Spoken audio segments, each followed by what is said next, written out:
ভোর 5টার সময় তোমাদের দাদাভাই আমাকে ডেকে তুললো, বললো চলো আমরা আজকে হাওড়া যাব। তো আমরা হাওড়া চলে আসলাম। হাওড়ায় এসে দেখি এত ভিড়, এত পরিমাণে ভিড়।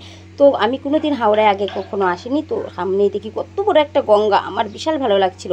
তো এত বড় একটা ব্রিজ দেখেও আমার বিশাল ভালো লাগছে যে কোনো দিন এত বড় একটা ব্রিজ দেখিনি। তো তারপরে আসলাম আমি ফুল মার্কেটে। ফুল মার্কেটে এসে দেখি এত ধরনের, অনেক ধরনের ফুল। তো এত ফুল তো আমি কোনো দিন দেখিইনি, কত রকমের ফুল, নামও জানি না এত ফুলের নাম।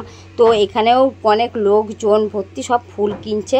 তো আমি তোমাদের দাদাভাইকে বললাম আমাকে একটা ফুল কিনে দাও। তো তোমাদের দাদাভাই বলছে এত দামের ফুল নিতে হবে না। এত কিপটে তোমাদের দাদাভাই, দেখেছো তো। তো কিছুই কিনে দিল না আমাকে, তো শুধু দেখেই যাচ্ছে। এত ফুল বলছে দেখে যাও দেখে যাও, কিনতে হবে না। তো এই সুন্দর সুন্দর ফুলগুলো দেখে আমার মন ভরে যাচ্ছিল, মনে হচ্ছিল আমি সবই নিয়ে বাড়ি চলে আসি।